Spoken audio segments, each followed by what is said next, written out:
오늘 주실 하나님의 말씀 보겠습니다. 잠언 2장입니다. 잠언 2장 1절에서 22절 말씀입니다.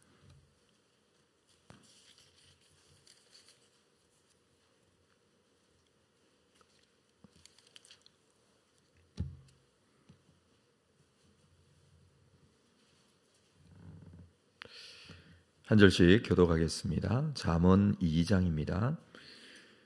내 아들아, 내가 만일 나의 말을 받으며 나의 계명을 내게 간직하며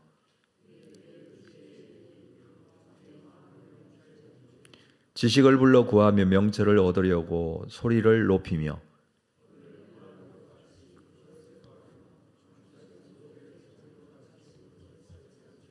여호와 경외하기를 깨달으며 그것을 알게 되리니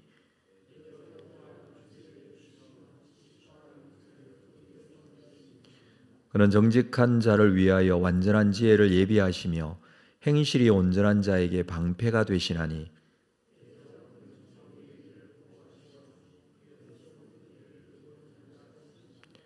그런즉 내가 공의와 정의와 정직 곧 모든 선한 길을 깨달을 것이라.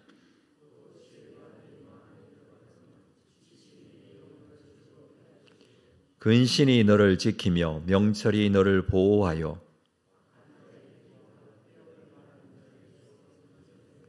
이 무리는 정직한 길을 떠나 어두운 길로 행하며 그 길은 구부러지고 그 행위는 패역하니라.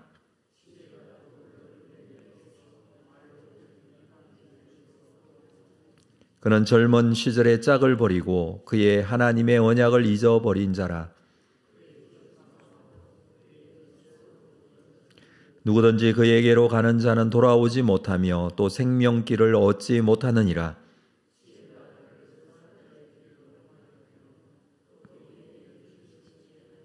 대저 정직한 자는 땅에 거하며 완전한 자는 땅에 남아 있으리라.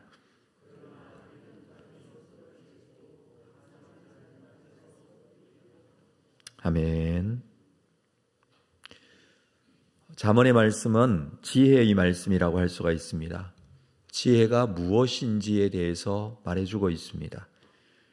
세상의 지혜와는 다르게 이 잠언 말씀에서 말하고 있는 지혜는 하나님 안에 있는 것이고, 그리고 무엇보다도 하나님의 말씀을 붙드는 것이 지혜다라고 말씀해 주고 있습니다. 특별히 2장에서는 이 지혜의 유익에 대해서 말해주는 것이죠. 1절에 보면 내 아들아, 내가 만일 나의 말을 받으며 나의 계명을 내게 간직하며, 나의 말, 나의 계명, 하나님의 말씀을 의미합니다. 자, 이것을 받고 간직하며 내 귀를 지혜에 기울이며 내 마음을 명철에 두며, 이렇게 표현하고 있습니다. 지혜를 가까이 하고 지혜를 받고 간직하는 자, 그 사람이 바로 진정한 하나님 앞에 지혜로운 자라라고 하죠. 4절에서는 은을 구하는 것 같이 그것을 구하라고 합니다. 감추어진 보배를 찾는 것 같이 그것을 찾으라고 합니다. 그러면 5절에 여호와 경외하기를 깨달으며 하나님을 알게 되겠다. 결국 하나님께 가까이 가고 하나님의 말씀을 붙들고 하나님의 은혜 안에 있는 것이 진정한 지혜다라는 것입니다. 그 지혜를 은을 구하는 것 같이 구해라. 이 은을 구한다라는 것은 세상의 모든 사람들이 은을 구하는 것 같이 살아갑니다. 돈이 되는 일이라면 얼마나 지혜롭게 처신하는 줄은 모릅니다. 또한 자신의 유익을 구하는 것, 그것이 참 지혜라고 생각을 합니다. 그래서 손해되는 일은 절대 하지 않으려고 하죠. 그래서 사람들은 항상 이렇게 생각합니다. 이 일이 나에게 어떤 유익이 되지? 어떤 이익이 될까? 이것을 생각을 하죠. 참 이익, 참 유익이 무엇인지에 대해서 사람들은 깨닫지 못하면서도 그것이 경제적인 유익만이 자신의 참 이익이라고 생각을 합니다. 하나님께서 지혜를 구하는 자에게 지혜를 주실 것인데 참 지혜를 찾는 자에게 열려있는 하나님의 말씀, 구하는 자에게 살아있는 하나님의 말씀이 바로 참 지혜인데 사람들은 이 땅에 살아가면서 가지게 되는 그것을 구하는 것이 지혜라고 생각을 합니다. 하나님의 말씀과 참된 지혜가 어떠한 일을 하는지 우리에게 가르쳐주고 있죠. 먼저 10절 말씀을 보겠습니다. 곧 지혜가 내 마음에 들어가며 지식이 내 영혼을 즐겁게 할 것이고 근신이 너를 지키며 명철이 너를 보호하여 12절 악한 자의 길과 패역을 말하는 자에게서 건져내리라. 하나님의 말씀을 붙들고 살아가는 참 지혜로운 자는 이 지혜로부터 보호를 받는다라는 것입니다. 하나님의 말씀을 구하는 자, 하나님의 지혜를 찾는 자는 하나님의 주시는 완전한 지혜로 말미암아 이 땅에 살지만 보호를 받고 결국에는 승리하게 될 것이다 라는 것이죠. 지혜란 모든 일에 하나님을 의지하고 하나님의 뜻을 묻고 살기 때문에 그렇습니다. 말씀에 근거하여 살기 때문에 그렇습니다. 말씀을 붙들고 살아야 진정한 참 지혜로운 자가 될 것입니다. 그것을 몸소 보여주신 분이 예수님이죠. 예수님은 광야 40일 금식 후에 사탄의 시험을 받습니다. 하나님의 아들이신 예수님께서 이 사탄의 시험을 어떻게 이기십니까? 예수님은 자신의 권세, 능력, 하나님으로서 하나님의 아들로서 말 한마디로 사탄의 권세를 물리칠 수 있습니다. 그러나 예수님은 성경 말씀을 인용하여 사탄의 권세를 물리치시죠.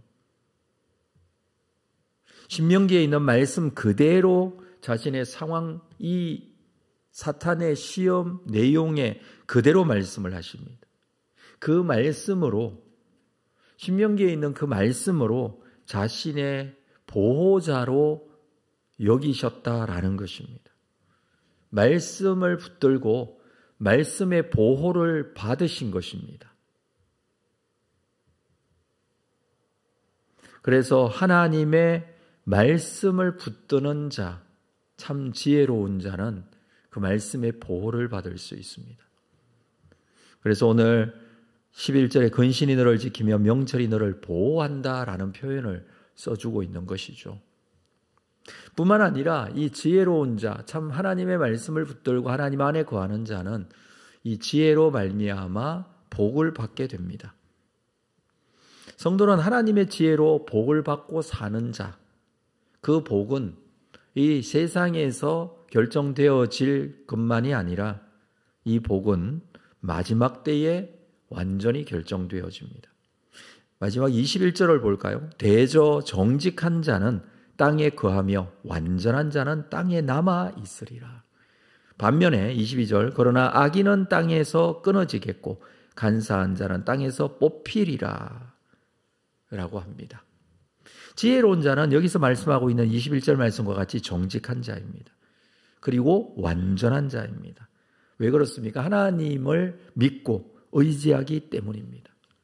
하나님을 믿고 의지하기 때문에 이것이 참 지혜라 할 수 있습니다. 이 사람은 땅에 남지만 악인은 땅에서 끊어지고 간사한 자는 땅에서 뽑히게 된다라고 합니다.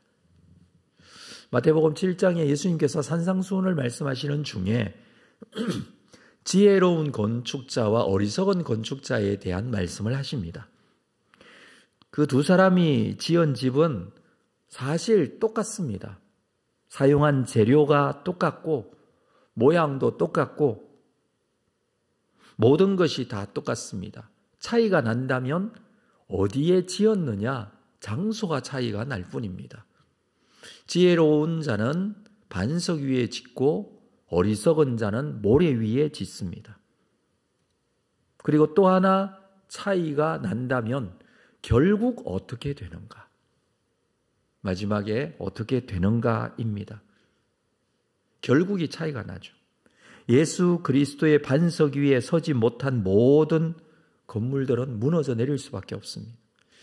하나님 안에 세워진 하나님의 말씀과 하나님의 기준에 세워진 건축은 참 지혜로운 건축이어서 무너지지 않지만 그 이외에 무너질 이 세상에 세운 건축은 무너질 수밖에 없다라는 것입니다. 우리의 삶의 시작을 안 믿는 자와 비교할 경우가 있죠. 믿지 않는 자들, 화려하고 잘 살고 이 세상의 것으로 만족하는 그 사람들과 비교할 때가 있습니다. 그러나 우리의 삶의 중간을 안 믿는 자와 비교해서는 안 됩니다. 비교할 때는 마지막을 비교해야 합니다. 풍랑이 일고 바람이 나고 그래서 지혜로운 건축자가 세운 반석 위에 집은 무너지지 않지만 모래 위에 세운 어리석은 자의 건축은 무너질 수밖에 없습니다. 이스라엘 백성들이 광야에서 참 많은 불평들을 했습니다. 불평불만을 하나님 앞에서 하게 되죠. 왜 불평을 합니까? 애굽과 비교를 합니다. 그래서 애굽으로 돌아가자는 것입니다. 지금 이 광야의 삶을 애굽과 비교합니다. 애굽은 비록 자유는 없지만 노예로 살았지만 먹을 것이 있어서 좋았다라는 표현들을 했습니다. 그래도 그때에는 고기 가마 옆에 앉아서 고기와 부추, 마늘, 파 이런 것들을 먹었다라고 합니다. 사실 노예였기 때문에 이런 것들을 자유롭게 먹지는 못했을 것입니다. 그래도 거기에서 먹었던 그 기억을 떠올리면서 이 광야는 우리가 자유롭기는 하지만 먹을 것이 해결되지 않는 한 이 애굽을 그리워할 수밖에 없죠. 왜 그렇습니까? 이 광야와 애굽을 비교하기 때문에 그렇습니다. 우리는 무엇을 비교해야 합니까? 애굽과 광야를 비교할 것이 아니라 그 애굽과 가나안을 비교해야 되죠. 마지막이 어떠한가라는 것입니다. 그 가나안 땅에 들어가 살 것과 애굽에서 살았던 노예로 살았던 그것을 비교할 때 그들은 이 광야를 지나갈 수가 있는 것이죠. 우리의 삶도 마찬가지입니다. 우리가 참 지혜로운 자라면 하나님을 의지한다면 이 세상 가운데 살아가는 이 세상의 이 중간을 비교할 것이 아니라 하나님께서 이미 우리에게 작정하시고 계획하신 하나님 나라에 대한 소망과 믿음을 가지고 결국에는 참 지혜로운 자, 참 지혜로운 건축자, 참 지혜로운 하나님의 사람들이 하나님 안에서 살게 될 것을 그 믿음을 가지고 하나님께서 다스림과 함께 하심에 대한 그 소망을 가지고 살아갈 수 있는 것입니다. 그래서 우리는 마지막을 바라보고 살아가는 자들입니다.